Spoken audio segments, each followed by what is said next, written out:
here with you for the pre-week 4 podcast. Obviously, you'll notice we do not have our usual studio behind us today, but that is okay because check out that view of downtown Providence. So, although we are unable to record under usual circumstances, we will try our best to create the best possible product for you today. So, without further ado, let's dive in to what happened in week 3. But first, a word from today's sponsor. Today's video is brought to you by Viagra. Viagra and the Atlanta Falcons have teamed up to help create a solution to some of the problems they've been encountering with the performance of their Penix, especially after a 30-0 shutout loss to the Panthers. Thank you to Viagra for sponsoring today's video. All right, this was the Week 3 slate of games. Brady, the team on by, 6 other games. Starting off here, we had the Bower of London, who had it handed to him by Philly Special. Albion rolling over everyone he plays at the moment. Our only 3-0 team. Almost won by 100 and had a shot to be the third ever 200-point scorer in SBA League history. Unfortunately, Zay Flowers sold him on Monday Night Football. Nakua in my coffee with a fairly comfortable win against Bill's bumbling Bobcats. Single-digit points, but wasn't under 5, but also wasn't a blowout. Nakua in my coffee, you can see only 113 would have lost to a lot of teams this week. There were only 3 teams that he could have played that he would have beaten with his current point total, but happened to be playing one of them. Feel like if he wants to continue to hold his second place where he is at on point differential right now, and also on record, he's got to step that up. But right now he's 2-1, sitting pretty. Lamar, you ready for it? Fell at the hands of Hope Emeka in a game that came down to Monday Night Football and was back and forth. Hope Emeka had a very low win percentage, and then David Montgomery happened on Thursday Night Football, but we'll talk about that more later. VA Artificial Intelligence came through with the win against Lam Bam Thank You Ma'am. 2 under 100-point scorers. But again, VA Artificial Intelligence, very low scoring, but didn't need to be high scoring because Lam Bam Thank You Ma'am under 70 and scored 45.28 more points than the bye week team. She is on a crash course for last place, it seems like, at the moment. J Stu fell at the hands of GABA. We talked about it a bit last week. Team GABA, a team that, although she is 1-2 and currently in 9th place, the record makes it seem worse than it is. She happened to be playing, she was the 4th highest scorer last week, just happened to be playing one of the teams that scored more than her, the opposite of Nakua and My Coffee this week. But again, I like what Team GABA has going for her right now. She got her first win, and she could be, dare I say, a sneaky championship contender. 141.62 a week ago. Roma Dunze looked awesome for her. Watch out for Team GABA. Brady, as previously mentioned, on bye this week, 119.92 points scored. Still more effort than Josh, the bye week team. By the way, managed to score 25 points thanks to a phenomenal outing from the Panthers defense, like we talked about. Then again, I'm not sure how much of that was Michael Penix just not being very good at football. And you can see there, the bye week team scored 21 more points than they were projected. And finally, we had Bows Bandits with a win against We Are Not Worthy, 11 points. The Bandits, very solid week. We Are Not Worthy, also a very solid week. But again, I feel like they keep putting themselves in a position where they're in the middle of the most points scored. And unless they figure something out soon, I don't know if they're going to be able to hang on long enough to make the playoffs. Now for a little dissection of each matchup. Philly Special, as previously mentioned, handed it to the Bower of London, and Team Colby was originally projected to only win by 8 and thought it'd be a close game. Nope, it was 100. Philly Special, 176 total points, and that, as previously mentioned, is with Zay Flowers selling him on Thursday Night Football and keeping him short potentially of the 200 mark and short of the 200-point victory, but again, only by 3. It was 97, so we'll call it 200. And then for Team Colby, the issue was, once again, Brian Thomas Jr. didn't come through. Held to just 2 catches by the Houston defense.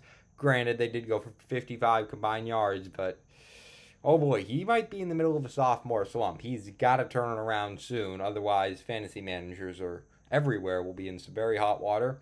And then the story for Al is his ground attack of Jonathan Taylor, who produced 34, and James Cook, who also went for over 30. I don't know if Al did his draft research ahead of the draft or drafted straight from the magazine that had different rankings than everyone else was using, but clearly he figured something out right now. And Jalen Hurts as well, close to 30 in the Eagles' unfortunate comeback win against the Rams when they decided, throwing the ball is also an option, which is how we create something called offense. And Hurts finished the day with 4 total touchdowns. Nakua in my coffee. Sorry you can't see the score there, but did beat Bill's Bumbling Bobcats by 8. Puka Nakua, member in his team name and his highest scoring team member this week with 22.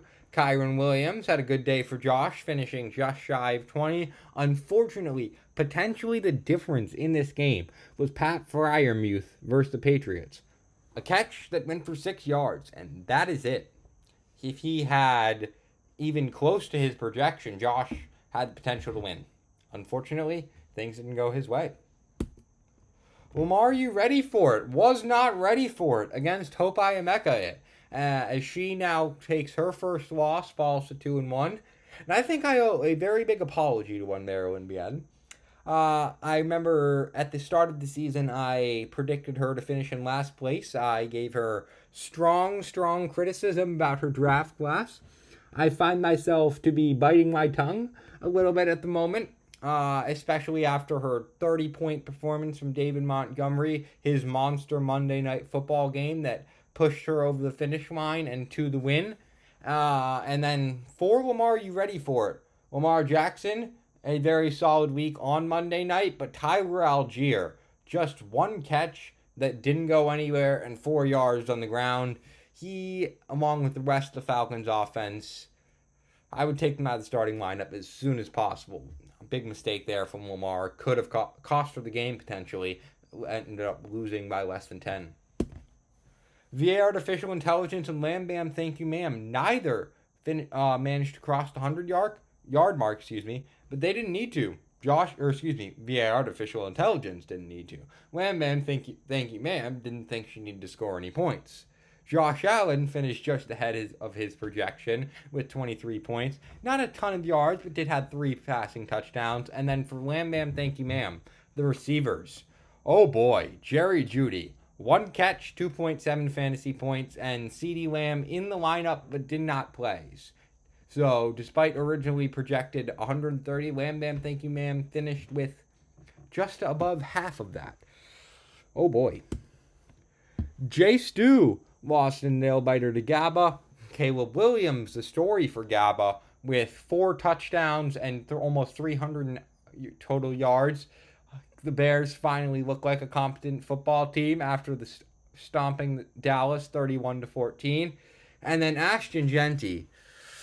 The Raiders refuse to draw him up any offensive plays in which he would be productive. They refused to draw up a single screen pass for him to get him out in open field, which he would thrive. And then also is frequently subbed out of the game for very bad backup running backs. So Chip Kelly, the Raiders offensive coordinator, is going to have some questions to answer very soon. Genty not performing, but isn't all his fault. And then Bo's Bandits got the win against We Are Not Worthy. Hunter Henry, 29 points for We Are Not Worthy, helped them climb back into it after getting down early. But Bo's Bandits, 23 from Nico Collins, responded and ultimately got the win. These are your week number 4 matchups Lamar, you ready for it? And the Bower of London, the teams that were in second and third place respectively a week ago. Now the Bower of London finds himself in eighth.